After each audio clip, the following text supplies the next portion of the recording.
Bienvenue à notre culte. Pour ceux qui nous sont connectés par Facebook et pour ceux qui sont dans la salle aussi, à ce culte le 25 janvier. Et je vous invite à ouvrir la parole de Dieu. Nous allons lire quelques versets, si vous voulez suivre avec moi. Le psaume 9. Nous allons lire les 3 premiers versets pour commencer notre culte.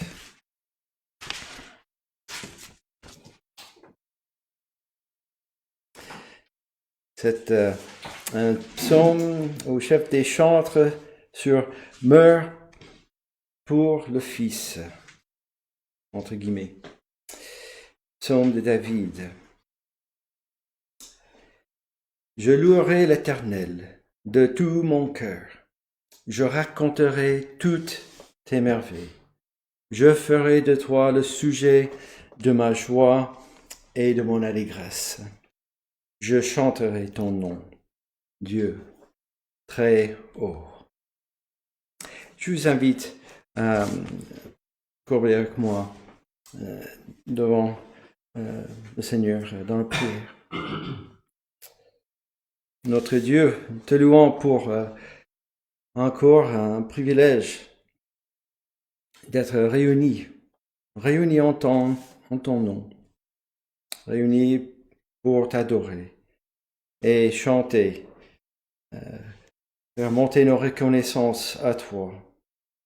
Et nous ne cessons pas de le dire chaque dimanche que tu es ce Dieu éternel, ce Dieu tout-puissant, ce Dieu qui a créé toutes choses, qui règne sur toutes choses, qui dirige toutes choses. Et tu es ce Dieu de grâce révélé en ton Fils. Et dans ce parole, dans cette révélation, de nous donner, nous réconcilier, de savoir que même il y a un moyen de venir à toi, d'être réconcilié avec toi. Nous qui ne sont pas saints et justes comme toi, mais nous sommes séparés de toi. Nous pouvons venir à toi et nous faisons cela en ton Fils. Seulement le seul qui a fait cette œuvre nécessaire.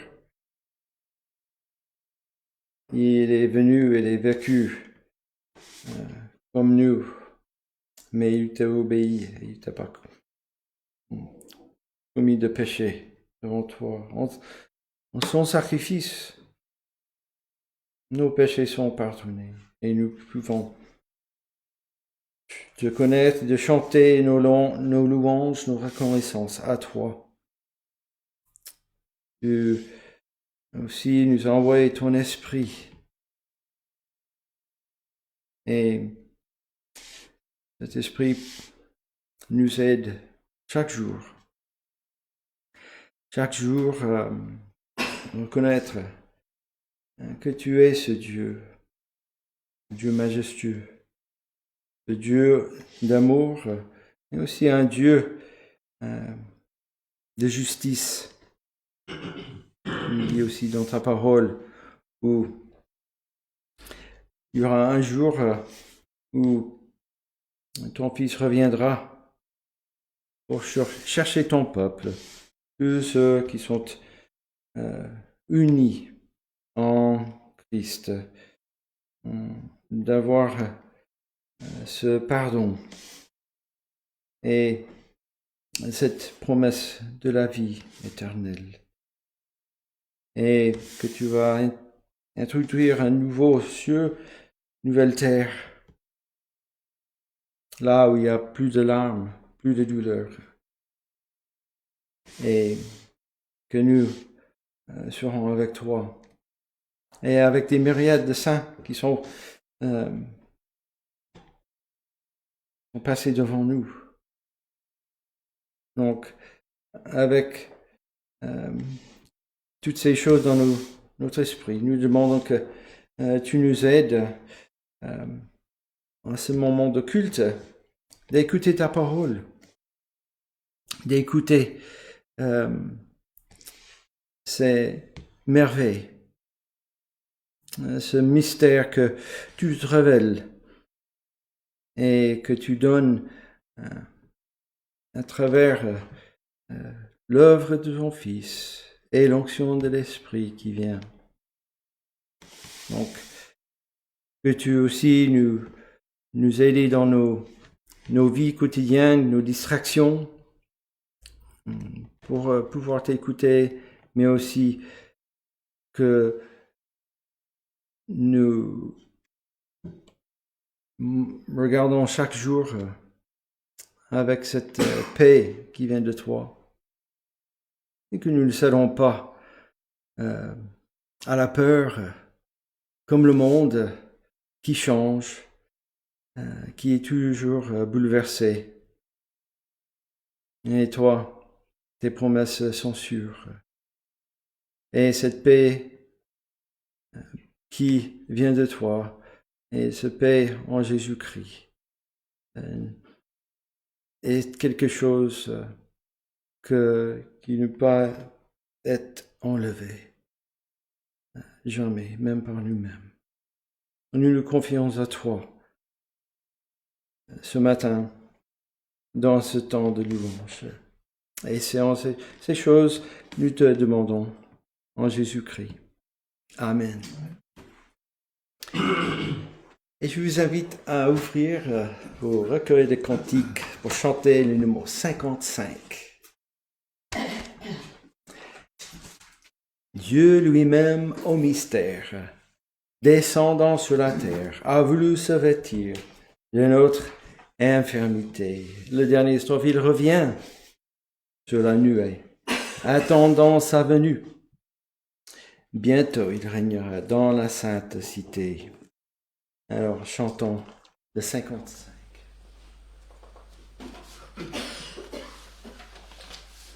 Dieu lui-même au mystère, descendant sur la terre, a voulu se vêtir de notre infirmité, chétif et misérable, il naît dans une étable, nous dirons son amour pendant l'éternité. Nous dirons son amour pendant l'éternité. Sur une croix infâme, voyez-le rendre l'âme de ses propres bourreaux, portant l'iniquité, pour briser notre chaîne, il subit notre peine. Nous dirons son amour pendant l'éternité. Nous dirons son amour pendant l'éternité. Comme on sort d'un vain rêve, il s'éveille, il se lève, très saint les cieux et terre, il est ressuscité. Il nous ouvre la voie, il nous donne sa joie. Nous dirons son amour pendant l'éternité. Nous dirons son amour pendant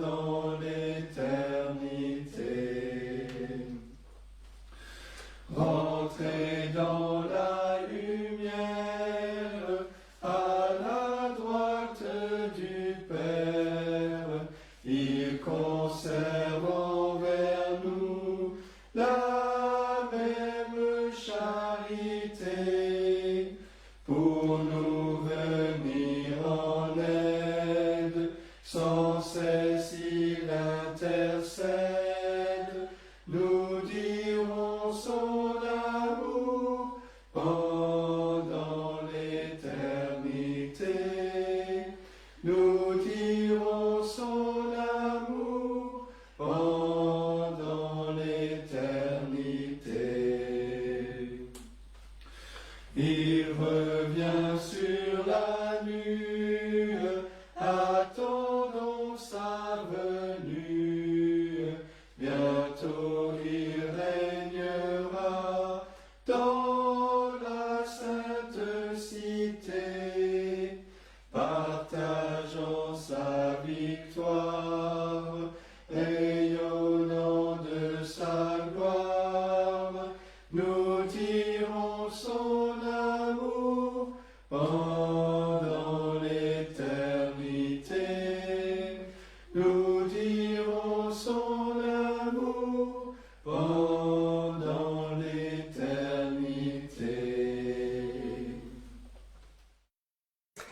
Et je vous invite à ouvrir la parole de Dieu dans l'Évangile selon Luc, au dernier chapitre.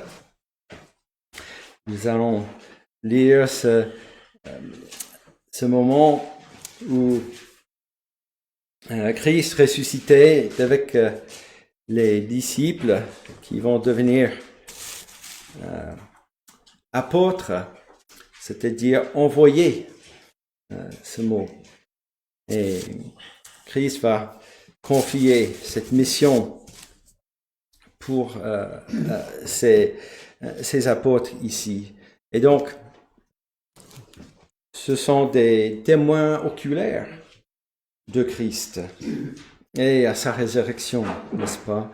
Donc, ils ont ce tâche, après l'ascension, de répandre l'évangile, ce message de Christ qui est mort et ressuscité. Et voilà, c'est des instructions spécifiques pour eux, là. Et même jusqu'au dernier qui a vécu peut-être à la fin du 1er siècle. Et aujourd'hui, même si les pasteurs, les évangélistes sont des hommes faillibles, qui n'avaient pas cette onction de l'Esprit Saint spécifique comme les apôtres, ils sont toujours tâchés de partager ce témoin apostolique et de ne pas inventer quelque chose d'autre, n'est-ce pas? Voilà, donc c'est une grande tâche. Et l'Esprit Saint, quand même, aide dans cette tâche et le discernement de rester fidèle à la parole. Et nous allons lire donc versets 44 à 49. Puis Jésus leur dit, « C'est là ce que je vous disais lorsque j'étais encore avec vous, qu'il fallait que s'accomplisse tout ce qui est écrit de moi dans la loi de Moïse, dans les prophètes et dans les psaumes. » Alors il leur ouvrit l'esprit afin qu'ils comprennent les Écritures. Et il leur dit, « Ainsi, il est écrit que le Christ souffrirait et qu'il ressusciterait des morts le 3e jour, et que la repentance et le pardon des péchés seraient prêchés en son nom à toutes les nations, à commencer par Jérusalem. Vous êtes témoins de ces choses. Et voici, j'enverrai sur vous ce que mon Père a promis. Mais vous restez dans la ville jusqu'à ce que vous soyez revêtus de la puissance d'en haut. » Et nous voyons bien ici le premier verset. Tout ce qu'il fallait que s'accomplisse, tout ce qui est écrit de moi dans la loi de Moïse, les prophètes, les psaumes, En fait, ça confirme cette volonté, que c'est la volonté de Dieu, le Père, que toutes ces choses s'accomplissent comme ça. Jusqu'à ce jour où les apôtres sont revêtus de la puissance d'en haut, le jour de Pentecôte, n'est-ce pas? Ça, c'est dans le livre de Joël, dans l'Ancien Testament. Donc, tu sais que c'est la volonté de Dieu. Il a dit la loi de Moïse, mais mercredi, on avait précisé, voilà, tout ce, c'est la volonté de Dieu, tout cela dans l'Ancien Testament et dans sa révélation, n'est-ce pas? Il n'y a rien qui a sorti de ce qu'il avait prévu.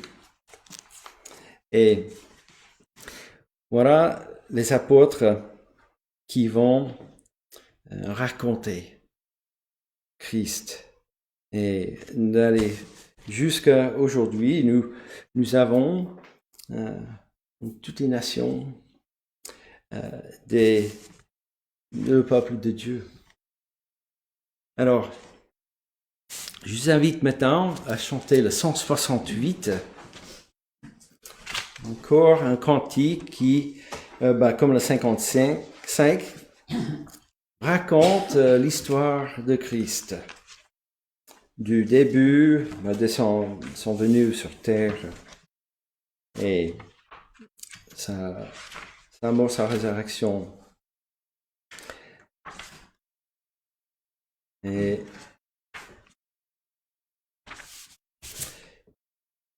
nous aussi, nous ne fatiguons pas de chanter ce cantique non plus. Redites-moi l'histoire de l'amour de Jésus. Parlez-moi de la gloire qu'il promet aux élus.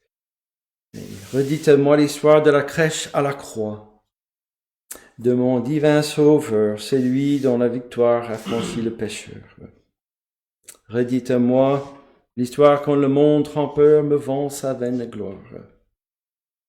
Et quand loin de la terre je prendrai mon essor, en fermant la paupière, je ne l'entends encore. Chantons, redites-moi l'histoire de l'amour de Jésus, le 168.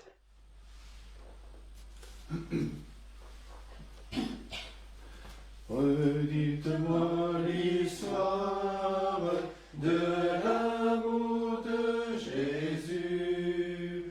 Parlez-moi de la gloire qu'il promet aux élus. J'ai besoin qu'on m'instruise, car je suis ignorant.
Redites-moi l'histoire quand le monde trompeur me vend sa vaine gloire au prix de mon bonheur. Et quand loin de la terre je prendrai mon essor, en fermant la paupière, que je l'entende encore.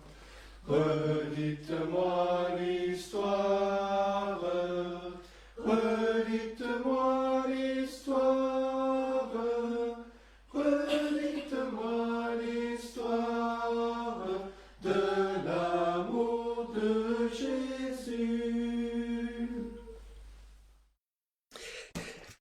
Eh bien, nous allons rester dans le Nouveau Testament, pas trop loin de l'Évangile selon Luc.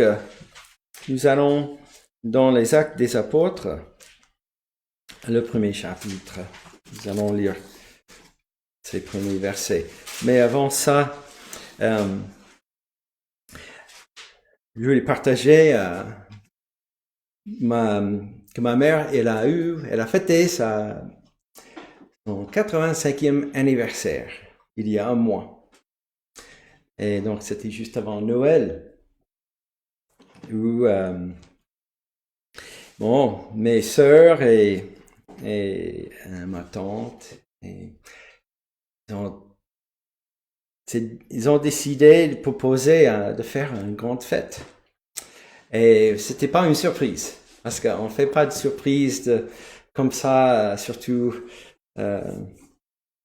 quand on a 85 ans, peut-être c'est pas la meilleure chose. Alors, ils ont parlé à ma mère et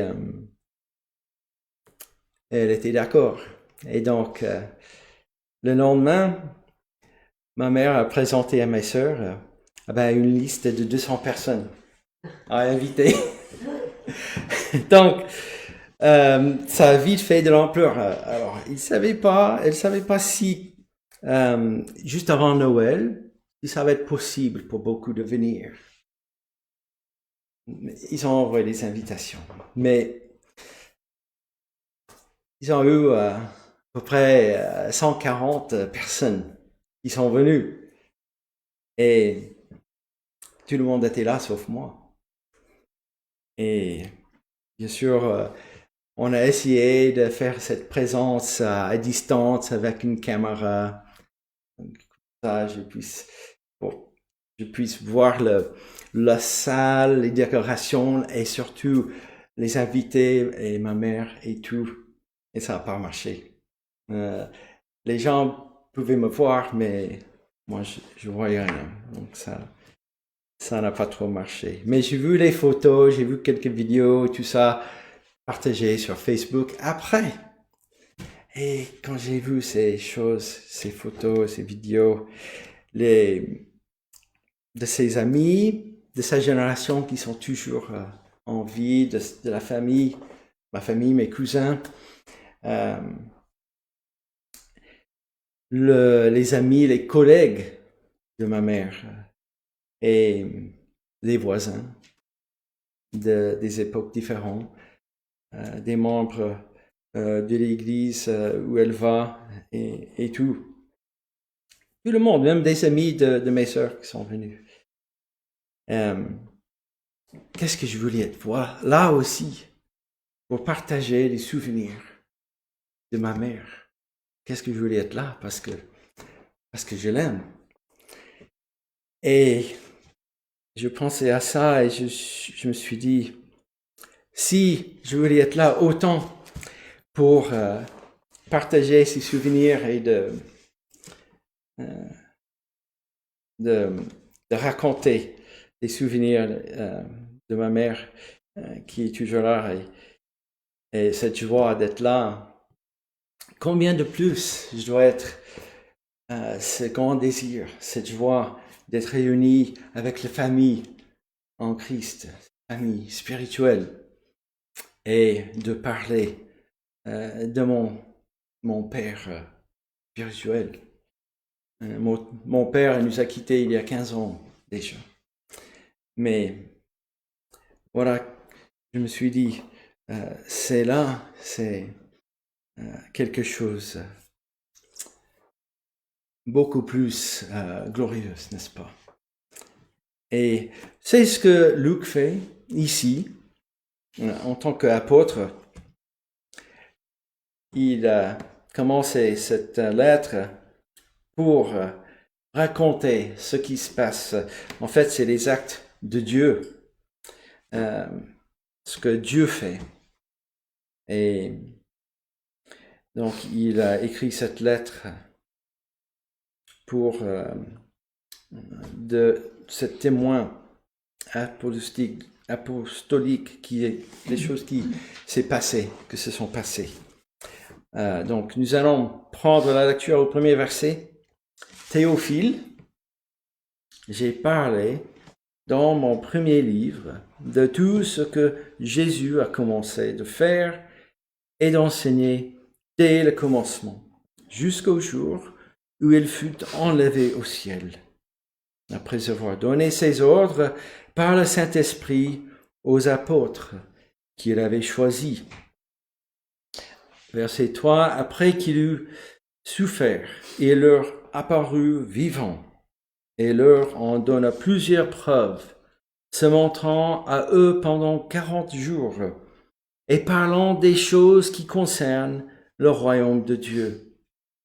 Comme il se trouvait avec eux, il leur recommanda de ne pas s'éloigner de Jérusalem, mais d'attendre ce que le Père avait promis.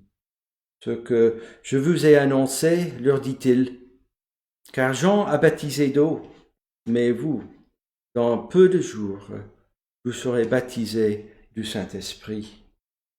Alors les apôtres, réunis, lui demandèrent, « Seigneur, est-ce en ce temps que tu rétabliras le royaume d'Israël ?» Il leur répondit, « Ce n'est pas à vous de connaître les temps ou les moments que le Père a fixés de sa propre autorité.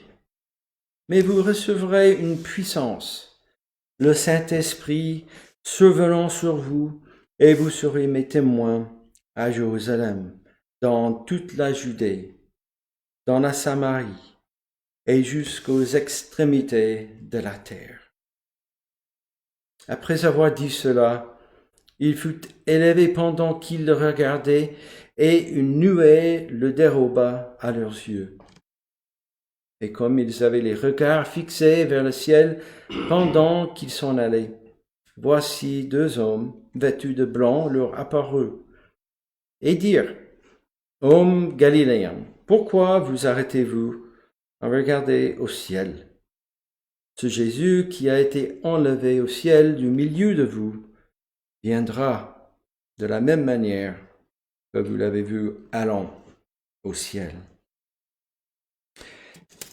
Et jusqu'à là, la lecture de la parole. Et je vous invite à chanter le cantique numéro 377.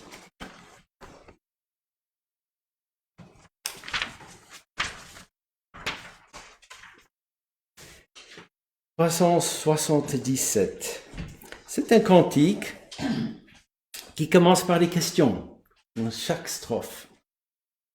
Et la réponse, c'est dans le refrain, n'est-ce pas? « Amis, voulez-vous savoir quel est mon unique espoir?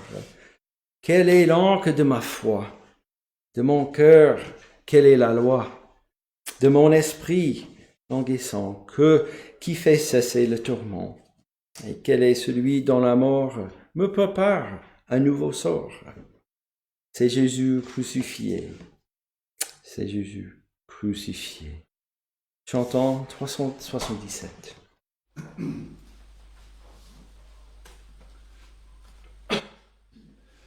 Amis, voulez-vous savoir quel est mon unique espoir? Ma sagesse et ma science, mon trésor, ma récompense, c'est Jésus crucifié. c'est Jésus crucifié.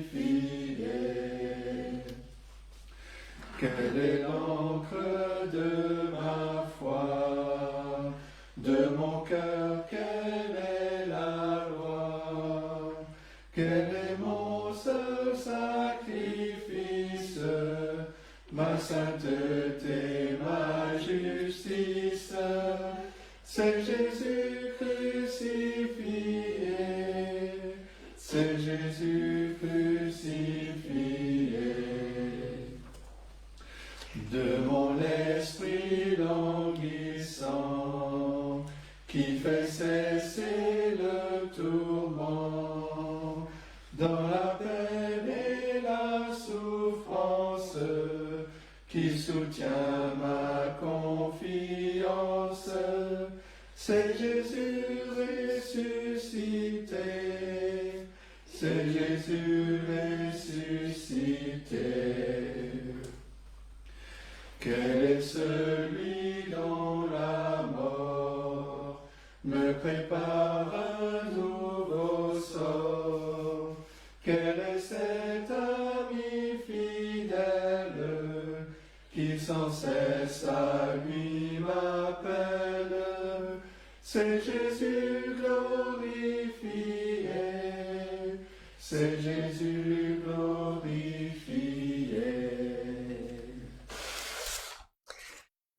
Bien, avant le message, je vous invite encore une fois à la prière avec moi. Prions. Notre Père Céleste, nous te louons pour ta grâce envers nous, parce que nous ne méritons pas un tel amour d'envoyer ton Fils pour faire cette œuvre de salut, de nous réconcilier à toi, pardonner nos péchés. Et notre Dieu, nous te demandons que tu parles à nos cœurs et je prie pour nous tous et moi-même qui sont réunis dans cette pièce et aussi pour ceux qui nous écoutent par cette connexion à distance, que tu les bénis aussi. Et notre Dieu, tu les connais, tu connais leur situation différente. Moi, je connais quelques-uns seulement. Mais toi, tu les connais. Tu connais nos difficultés. Tu connais nos manquements, nos faiblesses. Et notre Dieu, nous prions dans la façon que ta parole puisse nous instruire. Je voudrais prier pour ceux qui sont les maris et qui puissent aimer leurs épouses comme Christ a aimé l'Église.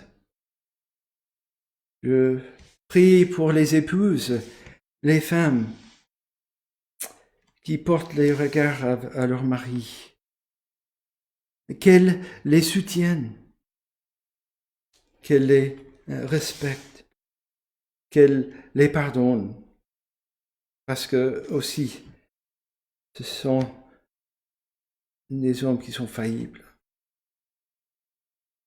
Et pour les maris et les femmes qui ont cette providence de Dieu, d'être père et mère, nous prions pour leurs enfants et enfants qu'ils puissent obéir leurs parents.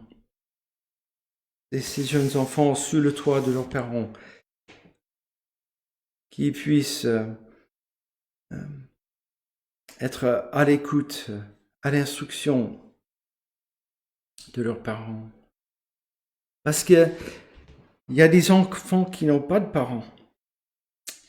Et pour des raisons diverses que nous ne connaissons pas, mais qui aussi dans ta providence, notre Dieu, que tu bénis des orphelins et que l'Église s'occupe d'eux, comme dit ta parole. Et notre Dieu, nous prions pour ceux qui sont veuves, qui ont perdu un mari ou leur femme. Aussi, s'ils n'ont pas les enfants grands qui les soutiennent, que l'Église aussi puisse les aider et qu'ils puissent aussi partager avec les plus jeunes, de raconter leur vie et qu'on puisse être encouragés. Ils ont cette expérience, cette vécu, et qu'ils puissent voir ta providence et d'être ces témoins de ce que tu as fait pour eux. Et notre Dieu, nous prions aussi pour ceux qui sont célibataires, qui ont ce statut spécial, parce qu'ils ne sont pas oubliés. C'est toi qui as permis qu'ils ont le temps, ils puissent se consacrer au service de ministère, peut-être plus. Ils ont, pour le moment,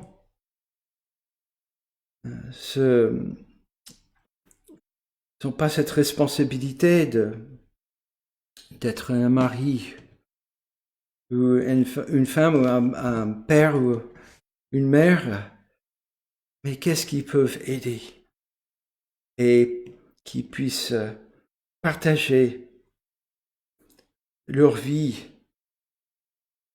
et que un jour peut-être tu as dans ton plan pour eux et dans la marche avec eux un compagnon, un partenaire, mais qui surtout pas s'isole du monde dans un ministère, un monastère ou quoi que ce soit, mais qui puissent partager leur vie et surtout pas d'être de crier toi qu'il y a une injustice et qu'on profite plein de ta grâce. Et donc, notre Dieu, dans toutes nos situations, que tu aies pitié de nous, que tu ouvres nos cœurs d'entendre ta parole, que ton serviteur puisse la prêcher avec l'onction de ton esprit et que nous puissions recevoir. Pour ceux qui nous écoutent de loin aussi, on n'est pas leur marche avec toi en ce moment, mais que tu donnes ta grâce de recevoir ta parole. Qu'ils sachent que, effectivement, s'il y a un rejet de cet témoin de ta parole, et non seulement, c'est pas un rejet à ces apôtres qui apportent cette mission de notre Sauveur dans ta parole, ou notre Sauveur lui-même qui rejette ce chef des apôtres en fait, parce que toi tu l'as envoyé aussi, mais il rejette toi, Père, parce que c'est toi qui as envoyé ta révélation et j'implore ta grâce. Parce que c'est pas aujourd'hui qui vient à toi que un jour tu bouleverses leur cœur qui vient à toi. Et notre prière à l'annonce de ta parole ce matin, pour nous tous, demandons que tu bénis ta prédication de ta parole. En Jésus-Christ, demandons. Amen. Pour la transition, je vous invite à ouvrir aussi, pour chanter un dernier cantique, le numéro 3.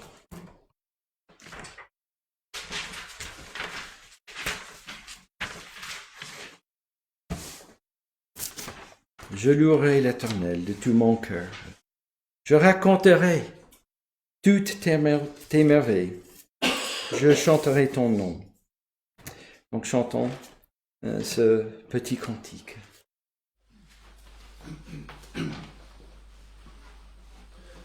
Je louerai l'Éternel de tout mon cœur. Je raconterai toutes tes merveilles. Je chanterai ton nom. Je louerai l'Éternel de tout mon cœur. Je ferai de toi le sujet de ma joie. Alléluia.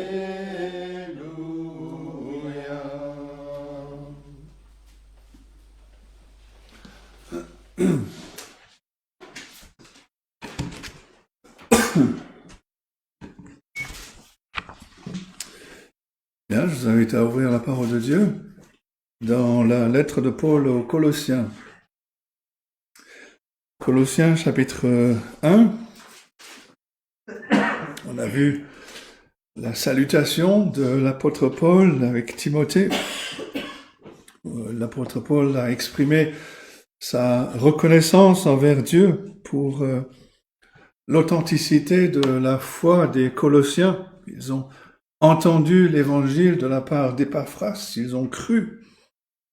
Et maintenant, il leur dit ce que lui et Timothée demandent dans leur prière pour eux. Et donc ce matin, nous allons nous attarder sur les versets 9 à 11. Colossiens chapitre 1, à partir du verset 9, et voici donc la parole de Dieu. C'est pour cela que nous aussi, depuis le jour où nous en avons été informés, nous ne cessons de prier Dieu pour vous. Nous demandons que vous soyez remplis de la connaissance de sa volonté, en toute sagesse et intelligence spirituelle, pour marcher d'une manière digne du Seigneur et lui être entièrement agréable, portant des fruits en toutes sortes de bonnes œuvres et croissant par la connaissance de Dieu, fortifié à tous égards par sa puissance glorieuse, en sorte que vous soyez toujours et avec joie, persévérants et patients. Et c'est la parole de Dieu. Je pense que vous serez d'accord avec moi quand on dit que les chrétiens, dans leur majorité, ont du mal à prier. Et c'est quelque part, c'est rien d'étonnant. Parce que la prière est sans doute l'activité spirituelle la plus élevée qui soit. Elle représente un défi pour ceux qui vivent encore dans ce monde, dans la chair. Et pour beaucoup, la question n'est pas de savoir s'il faut prier, mais de savoir quoi prier. Et pour nous aider, nous avons bien sûr la parole de Dieu, cette grande ressource que Dieu nous a laissée avec les prières que les serviteurs de Dieu ont offertes et qu'ils ont écrites sous l'inspiration de l'Esprit de Dieu. Il y a bien sûr les enseignements du Seigneur Jésus au sujet de la prière, mais parmi les apôtres, c'est dans les écrits de l'apôtre Paul qu'on trouve le trésor de prière le plus grand. On a tendance à penser que l'apôtre Paul est un grand théologien, mais c'est aussi un homme de prière. Ses lettres sont truffées de prières. Elles reflètent l'intensité de sa foi, mais aussi les exigences de son ministère. Et tout a commencé lors de sa conversion sur la route de Damas. La première chose qui est dite au sujet de Saul de Tarse, c'est qu'il priait. Actes chapitre 9, verset 11. Et c'est comme si cette activité a donné le ton au reste de sa vie, une vie qui était marquée dans une mesure particulière par la prière. Et cette vie de prière, ce ministère de prière de l'apôtre Paul semble s'être amplifié pendant ces périodes d'emprisonnement. De sorte que dans les lettres aux Éphésiens, aux Philippiens, et puis cette lettre aux Colossiens, ces lettres de prison, ces lettres d'emprisonnement, sont des lettres qui sont particulièrement riches en intercession. L'apôtre Paul, on l'a vu, a commencé cette lettre en exprimant sa gratitude dans la prière pour la foi authentique de ses croyants à Colosse. Et après avoir exprimé sa reconnaissance à Dieu, il commence à partir du verset 9 à exprimer ses prières pour eux, en leur disant ce qu'il a demandé à Dieu pour eux.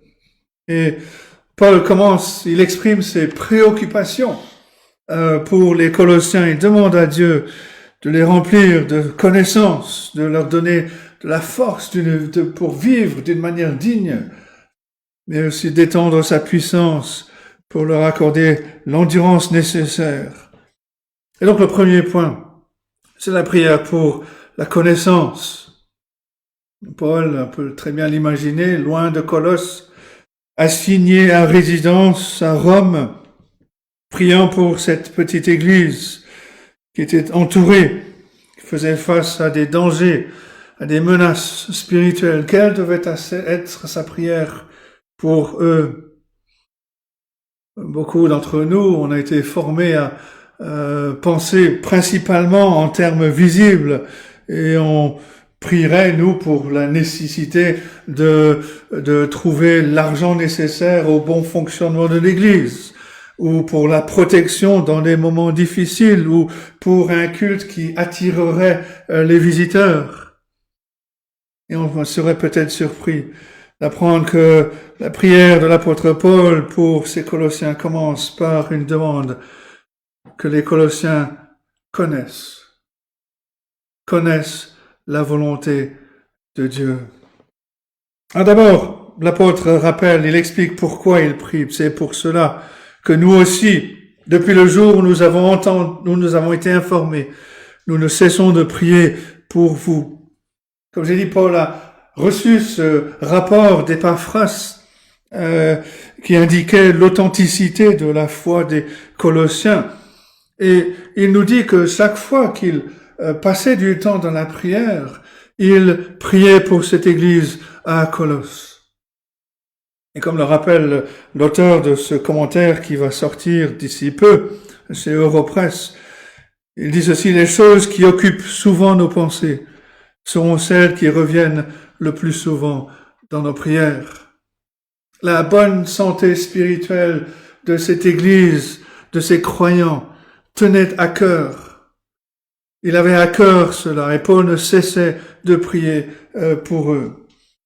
Et ensuite, il prie et il mentionne leurs besoins principaux. Nous demandons que vous soyez remplis de la connaissance de sa volonté.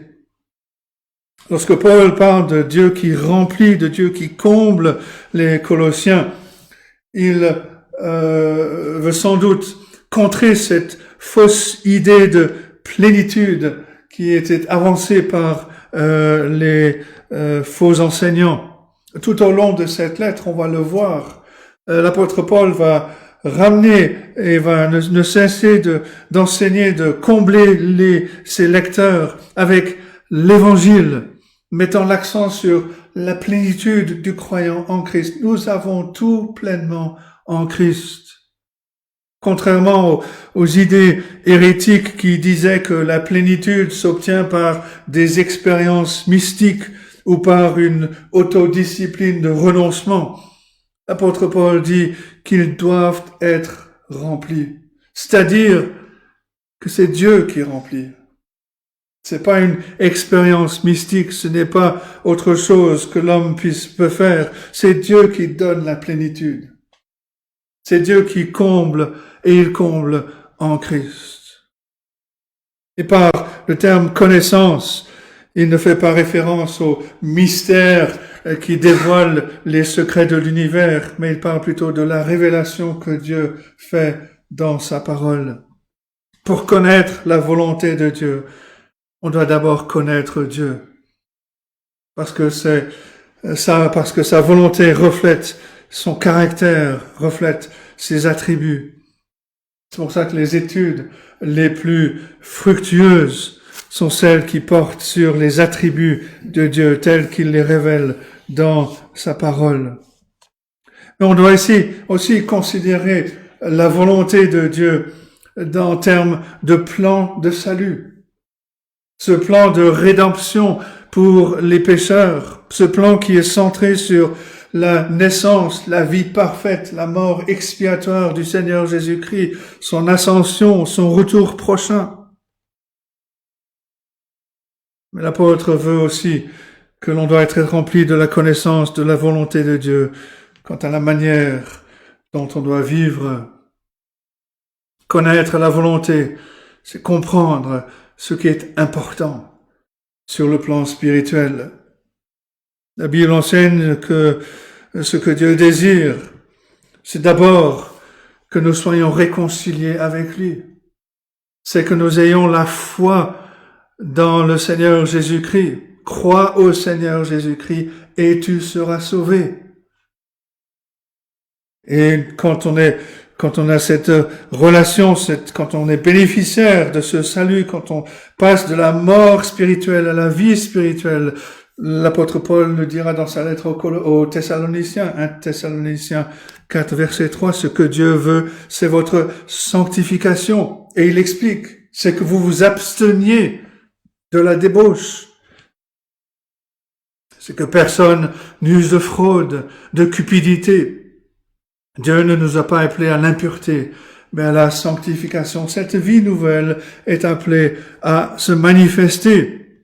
Et le croyant qui connaît la volonté de Dieu désire faire cette volonté parce que Dieu lui a donné ce désir de faire cette volonté. La Bible ne nous donne pas d'orientation particulière pour notre vie personnelle, mais elle nous indique que tout de même la volonté générale de Dieu sur l'ensemble des activités humaines. Si je veux me marier, quel type de personne dois-je épouser? Comment est-ce que je dois gérer mon argent? Quel message est-ce que je dois transmettre aux non-croyants? Comment est-ce que je vais me préparer à la mort? Mais en plus de la connaissance de la volonté de Dieu, l'apôtre Paul prie pour toute sagesse et intelligence spirituelle. Il veut dire par là qu'on doit percevoir non seulement les buts que Dieu désire, mais aussi les moyens pour les atteindre. On a tendance à considérer la vie chrétienne comme une simple question d'obéissance ou de désobéissance. Mais la Bible voit ce défi comme étant double, qui implique à la fois ce qu'il faut faire, mais aussi comment le faire. La question n'est pas simplement de savoir si on obéit à la volonté de Dieu, mais aussi si on agit avec sagesse et avec intelligence. Par exemple, les Écritures insistent sur le fait que l'on doit partager notre foi, que l'on doit rayonner, que l'on doit vivre, être des témoins dans ce monde de ténèbres. Mais elle nous donne aussi des modèles, des exemples pour le faire. L'enseigne, on a cité tout à l'heure, dans la prière, la Bible enseigne non seulement aux parents d'exiger l'obéissance de leurs enfants, mais elle ajoute également une parole de sagesse à l'intention des pères. Pères, n'irritez pas vos enfants. Élevez-les en les corrigeant, en les instruisant selon le Seigneur.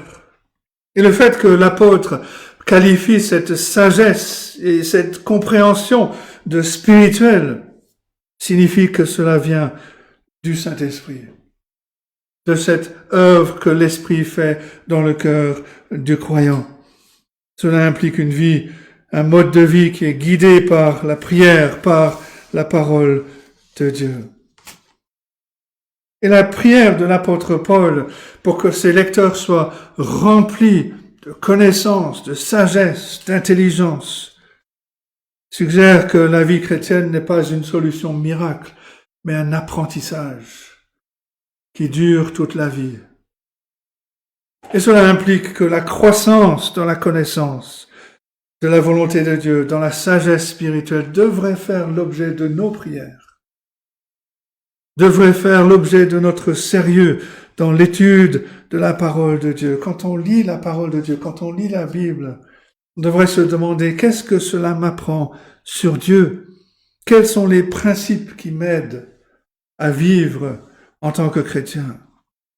Et le résultat devrait être donc un esprit qui est de plus en plus formé, façonné de penser, pour penser de manière biblique. On a une illustration de cela dans l'Ancien Testament avec Salomon. Quand Salomon est devenu roi, le Seigneur lui est apparu en rêve, lui a offert d'exaucer n'importe quelle prière. Et Salomon a fait preuve de perspicacité. Il n'a pas demandé une longue vie, il n'a pas demandé de grandes richesses, il n'a pas demandé une puissance militaire, mais en ayant réfléchi aux défis qui l'attendaient, il a prié, accorde à ton serviteur un cœur intelligent pour juger ton peuple, pour discerner le bien et le mal. 1 Roi 3, verset 9. Et Dieu a été satisfait de cette prière. Salomon avait demandé la connaissance et la sagesse, et Dieu lui a donné en plus la richesse, l'honneur et une longue vie. Si on recherche d'abord la connaissance de la volonté de Dieu dans la sagesse, la compréhension spirituelle, nous serons prêts à gérer les bénédictions terrestres que Dieu nous accorde. Il y a deux façons dont on peut connaître la volonté de Dieu. Il y a la connaissance de ceux qui observent de loin et la connaissance de ceux qui sont particulièrement, qui participent de manière active. Quand l'apôtre Paul prie pour que ces Colossiens connaissent la volonté de Dieu, c'est pas une acquisition abstraite d'une philosophie, mais plutôt des doctrines, la vérité qui donne une direction à nos pas. Des doctrines qui ont un impact dans la vie, qui vont transformer. Et le verset 10, Paul développe cette prière pour la connaissance, la sagesse et la compréhension, en montrant leur implication pratique pour marcher d'une manière digne du Seigneur. C'est le deuxième point. La prière pour la connaissance de la volonté de Dieu et une prière pour marcher d'une manière digne. En demandant que l'on soit digne du Seigneur Jésus-Christ, l'apôtre Paul ne suggère pas une forme quelconque de salut par les œuvres, que l'on peut mériter le salut. Il veut plutôt dire que ceux qui ont été sauvés par grâce sont appelés à vivre en accord avec cette grâce dans leur salut. En d'autres termes, la connaissance de la volonté de Dieu a pour but de transformer notre vie. Il utilise une métaphore biblique souvent utilisée, la métaphore de la marche.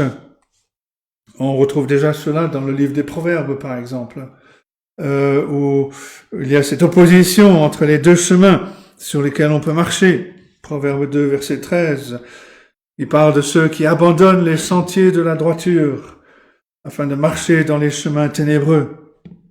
Nous sommes appelés, nous, à marcher sur le chemin de la lumière, à suivre le Seigneur Jésus-Christ, à marcher sur le chemin de la parole de Dieu. Et Paul précise la manière, une manière digne du Seigneur.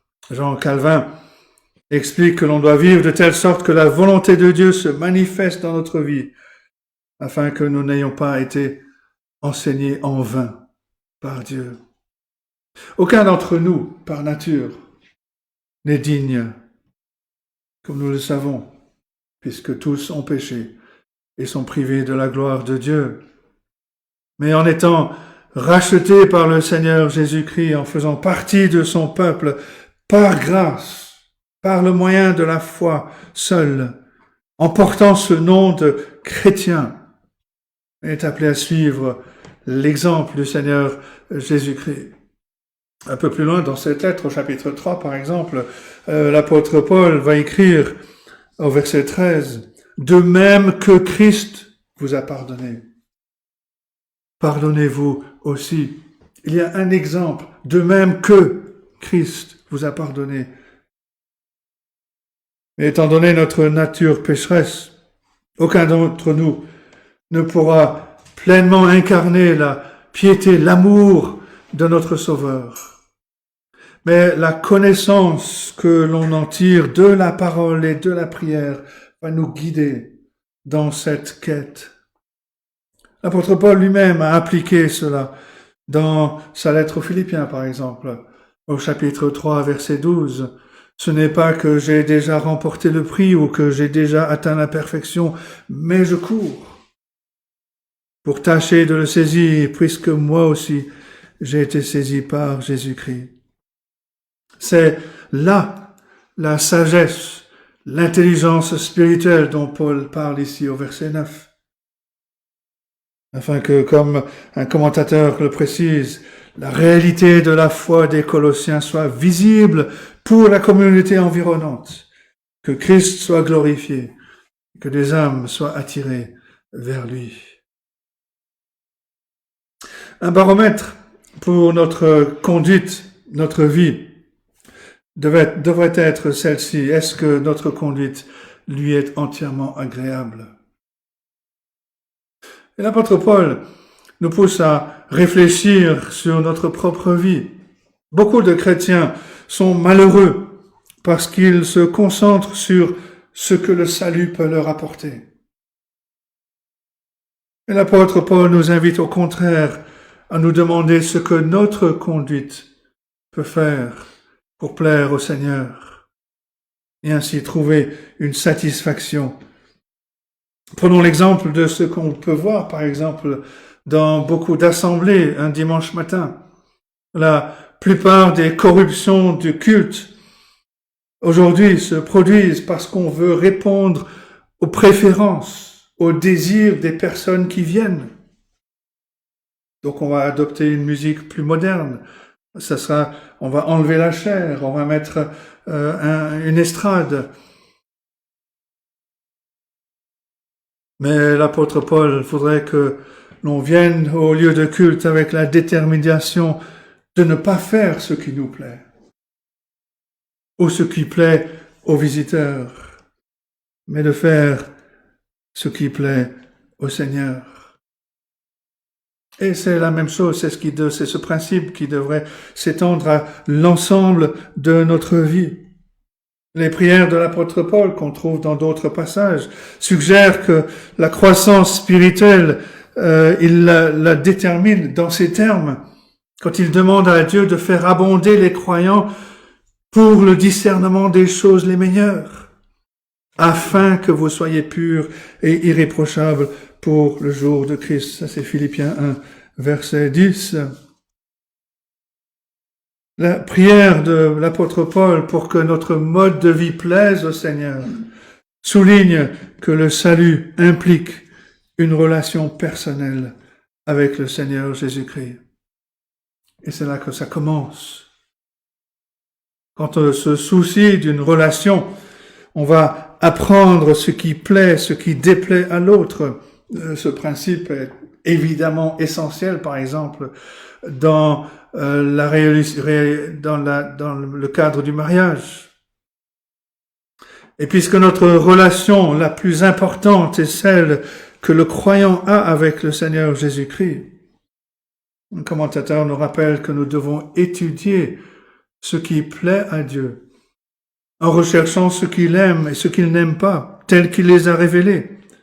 Ce faisant, nous serons libérés d'une domination malsaine, du désir naturel de plaire aux autres. Nous voulons d'abord plaire au Seigneur. C'est essentiel pour notre vie. Chaque fois que l'on est confronté à une tentation ou à l'opposition, cette aspiration à plaire au Seigneur Jésus-Christ en toutes choses correspond à cette description que l'apôtre Paul fait de la marche qui est digne du Seigneur. Un commentateur pousse encore plus loin. Il dit cela inclut la façon dont nous conduisons notre voiture, ainsi que la manière dont nous traitons ceux qui ont des emplois irritants, tels que les télévendeurs ou les agents aéroportuaires. Aucun aspect de la vie n'est exclu de l'appel à plaire à Dieu. C'est vrai que c'est pas facile. Une façon sûre de plaire au Seigneur, de porter du fruit en toutes sortes de bonnes œuvres, verset 10. Quand on considère tout le bien que le Seigneur Jésus-Christ a accompli, il a guéri les malades, il a enseigné la voie de Dieu, il s'est sacrifié pour les autres. On réalise qu'on lui plaît quand on se consacre à des causes similaires. Un vrai chrétien va utiliser ses dons pour servir ses frères et sœurs dans la foi. Il va encourager avec amour ceux qui luttent. Il va aborder sa vie dans cet esprit d'Éphésiens 2:10 en tant qu'ouvrage de Dieu, créé en Jésus-Christ pour de bonnes œuvres, que Dieu a préparées d'avance afin que nous les pratiquions. Le Seigneur Jésus a comparé Dieu le Père à un homme qui avait un figuier planté dans sa vigne. Il y vint pour chercher du fruit. Il veut dire par là que les fruits poussent sur un arbre sain qui est planté dans un bon sol. Le Seigneur Jésus dit, ce n'est pas un bon arbre qui porte du mauvais fruit, ni un mauvais arbre qui porte du bon fruit. C'est pour cela que l'on doit d'abord naître de nouveau. On doit d'abord connaître cette transformation radicale de passer de la mort spirituelle à la vie par la foi en Jésus-Christ. Et ensuite, puiser dans la vie du Seigneur Jésus-Christ par la foi, dans sa parole, et par la prière. De cette manière, en tant qu'arbre vivant de la vie, la véritable vie, avec des racines de notre foi qui puisent dans les eaux vives de la parole de Dieu, on est destiné à porter du bon fruit, d'honorer le Seigneur Jésus dans une vie pieuse, de manifester sa grâce dans notre caractère, d'être utilisé pour la diffusion de l'Évangile, d'adorer le Seigneur pour la louange et la gloire de son nom. Le petit catéchisme de Westminster, la première question, la première réponse dit que la fin principale de l'homme est de glorifier Dieu et de trouver sa part et sa joie en lui à jamais. Et la prière de Paul pour les Colossiens implique les deux parties de cette déclaration. On doit connaître Dieu afin de mener une vie spirituellement sage, qui l'honore, qui produise de bonnes œuvres, ce qui nous permettra d'acquérir une connaissance encore plus grande de Dieu et d'éprouver une satisfaction encore plus grande en lui. L'apôtre Paul conclut ainsi ce verset 10, croissant par la connaissance de Dieu. On pourrait appeler cela un cercle vertueux dans lequel chaque étape conduit à une augmentation de la suivante. C'est là toute la vie chrétienne.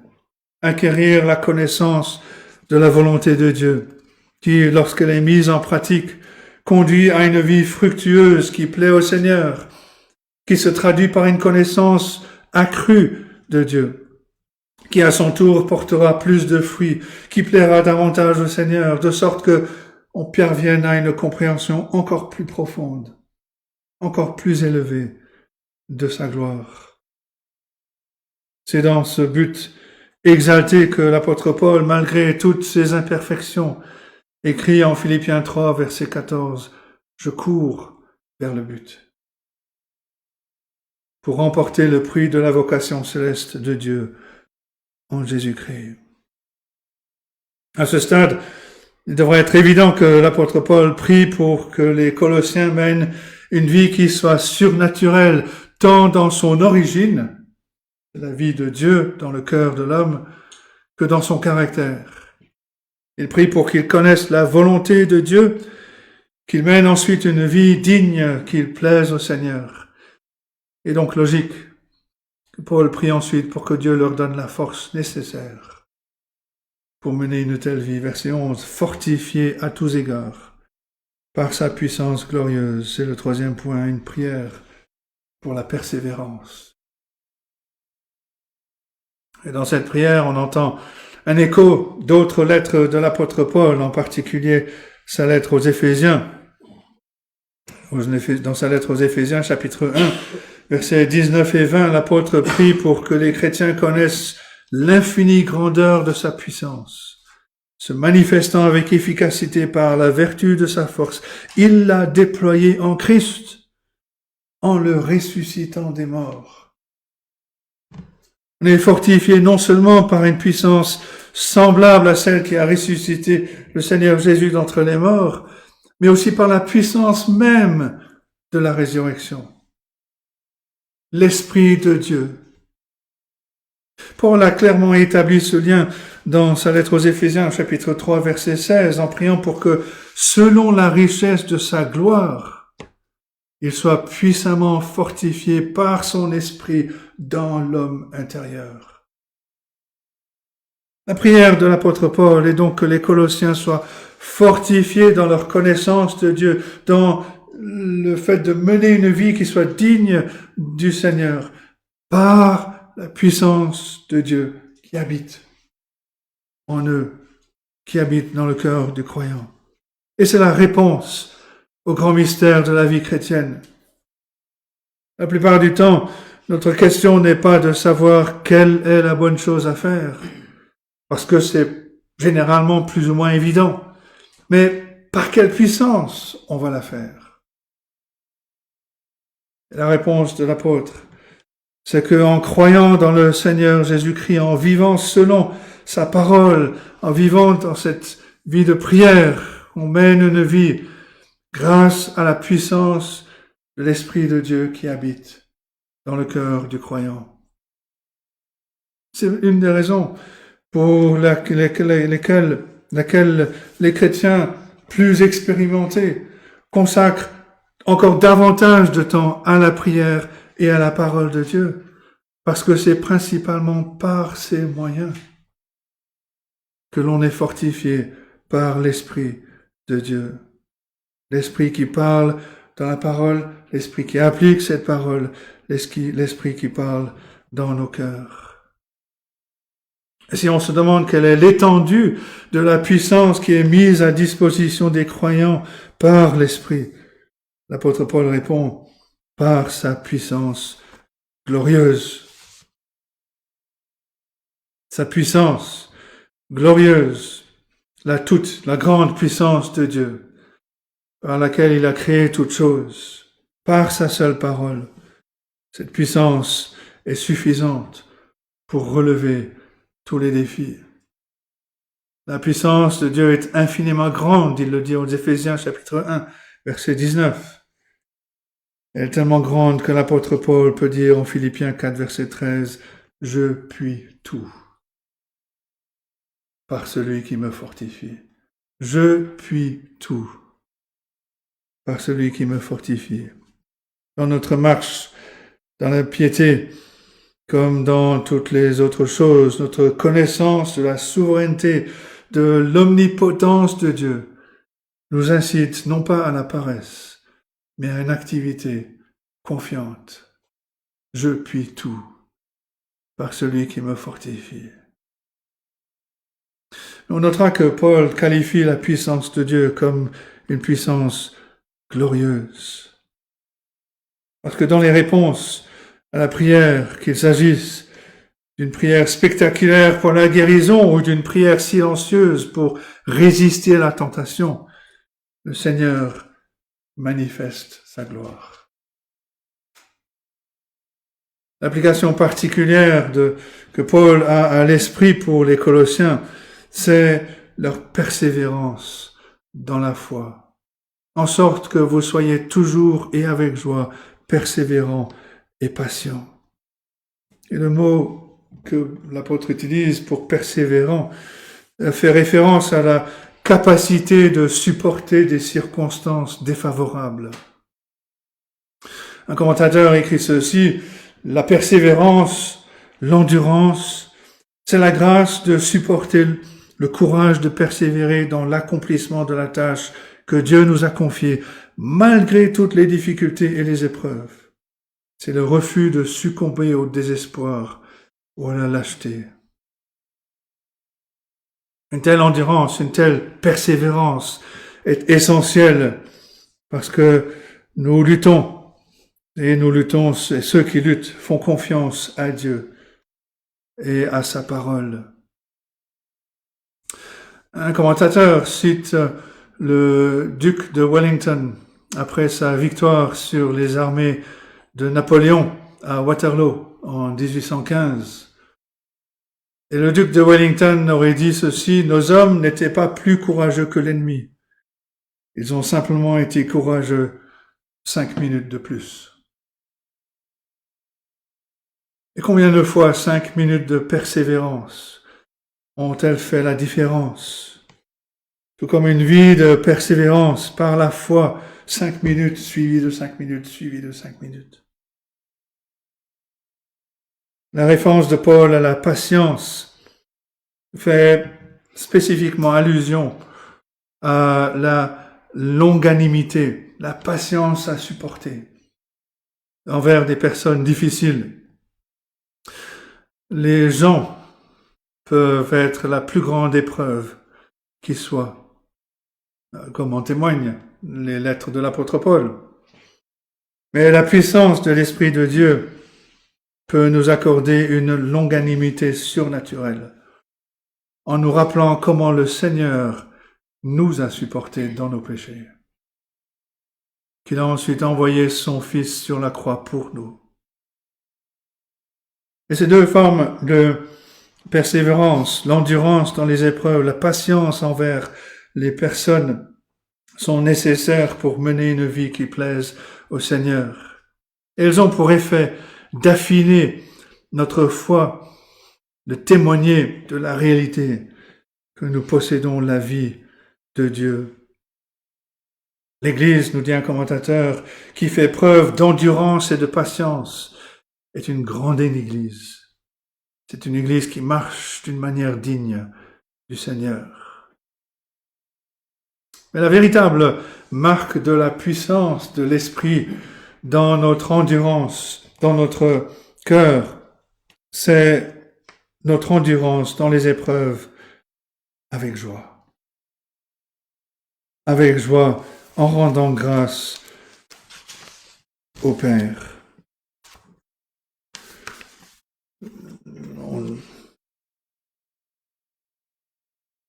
Les qualificatifs de cette vie qui plaisent au Seigneur, qui est digne du Seigneur, porter du fruit, croître, persévérer. Le quatrième qualificatif, on empiète un peu sur qu'on dira la prochaine fois, et c'est le début du verset 12. À la fois la fin du verset 11, mais aussi le début du verset 12. Et c'est le dernier point. Une prière pour une action de grâce joyeuse. Beaucoup de personnes stoïques peuvent trouver une détermination pour endurer avec courage même les pires épreuves sans avoir la foi en Jésus-Christ. Mais l'endurance chrétienne, l'endurance du chrétien se caractérise par la joie au milieu des souffrances, la confiance dans la délivrance ultime de Dieu, mais aussi la gratitude d'un pécheur qui sait qu'il a été racheté par le sang précieux du Fils de Dieu. L'apôtre Paul connaissait personnellement la joie dans les afflictions. Lui-même et Silas ont été battus, jetés en prison pour avoir prêché l'Évangile. Ils n'ont pas réagi avec un ressentiment morbide, ou morose plutôt. Mais Luc nous dit en Acte 16, versets 25 et 26, vers le milieu de la nuit, Paul et Silas priaient et chantaient les louanges à Dieu, et les prisonniers les entendaient. Tout à coup, il se fit un grand tremblement de terre, en sorte que les fondements de la prison furent ébranlés. Lorsque nous manifestons notre joie dans le Seigneur Jésus-Christ au milieu des épreuves, le monde peut voir la réalité de notre foi et nous demander, mais d'où vient notre espérance?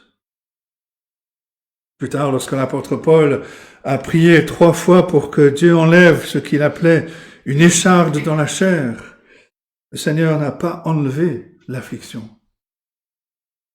Mais il a exhorté son serviteur à persévérer. Et l'apôtre Paul se souvient, il écrit en 2 Corinthiens 12, verset 9, il m'a dit, ma grâce te suffit, car ma puissance s'accomplit dans la faiblesse. L'apôtre Paul avait confiance en Dieu, que Dieu lui donnerait la force de supporter cette épreuve.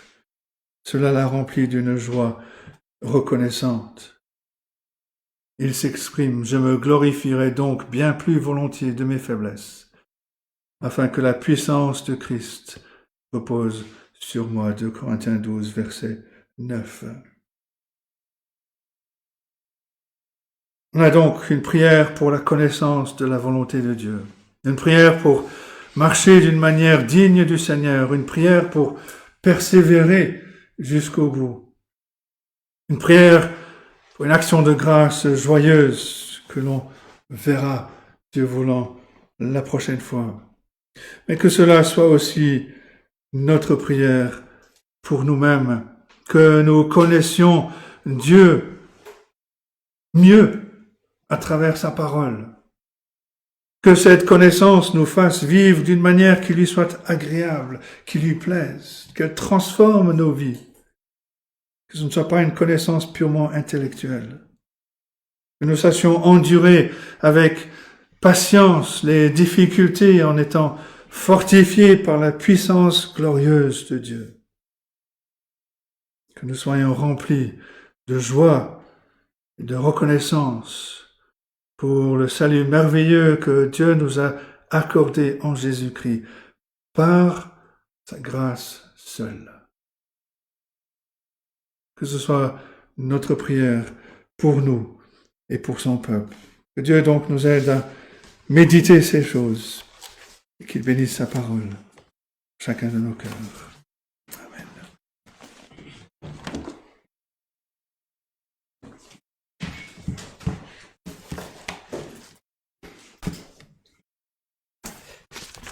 Pour louer le Seigneur par nos chants, je vous invite à chanter le 170.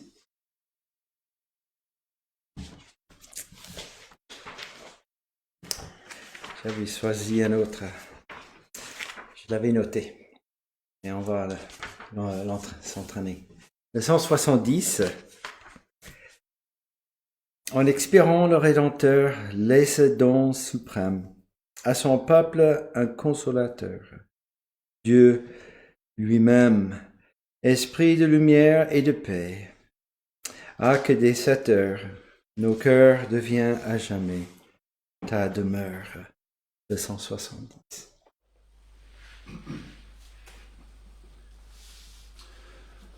En expirant, le Rédempteur laisse à don suprême à son peuple un consolateur.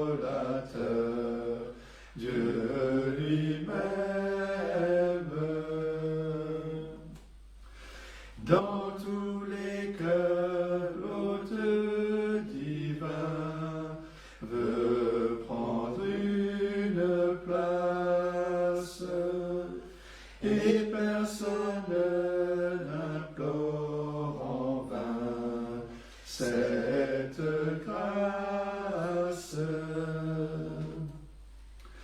Toutes nos vertus sont le fruit dont il est la sève. Il commence l'œuvre et c'est lui qui l'achève. Esprit de lumière et de paix, ah que dès cette heure, nos cœurs deviennent à jamais ta demeure.